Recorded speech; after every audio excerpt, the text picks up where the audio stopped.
Секако ќе пуштам писмо до специјалното јавно обвинителство, дали за мене или за мојот владин кабинет има отворено истраги или некој е кривично гонет или слично, дали има обвинителен акт или слично, и тоа е независната правна институција која што постои во Македонија.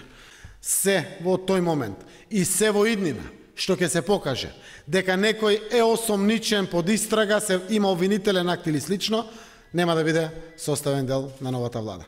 Вака зборуваше македонскиот премиер Зоран Заев на 28 мај минатата година, кој најави дека пред да ја формира владата ќе побара писмено известување од специјалното јавно обвинителство, дека никој од неговиот кабинет ниту е осомничен, ниту е под истрага на СЈО. Заев тогаш рече и дека во иднина ако се покаже дека некој е осомничен и е под истрага, нема да биде дел од неговата влада.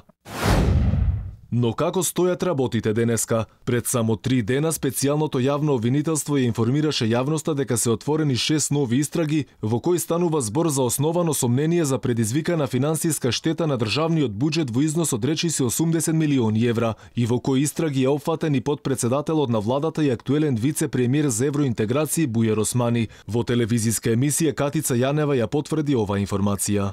Како одговорни лице, председатели и членови на Комисијата за јавни набавки во Министерството за здравство при вршење на јавна набавка, потоа осомничениот Бујар Османи како министер за здравство.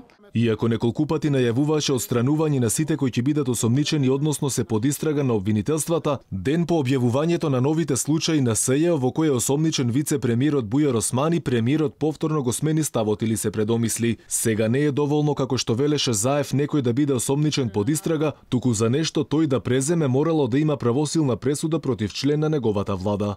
Мојот став од секогаш бил исти, продолжувам да бидам ист. Никој не е виновен додека со правосилна пресуда тоа не му се докаже. И секако ова е само истрага.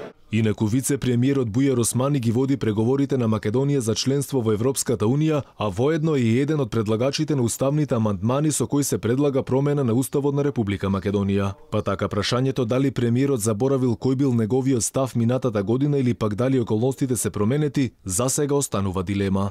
Секако ќе пуштам писмо до специјалното јавно обвинителство, дали за мене или за мојот владин кабинет има отворено истраги или некој е кривично гонет или слично, дали има обвинителен акт или слично, и тоа е независната правна институција која што постои во Македонија. Се во тој момент и се во иднина што ќе се покаже дека некој е осомничен под истрага, се има обвинителен акт или слично, нема да биде составен дел на новата влада. Мојот став од секогаш бил исти, продолжувам да бидам ист.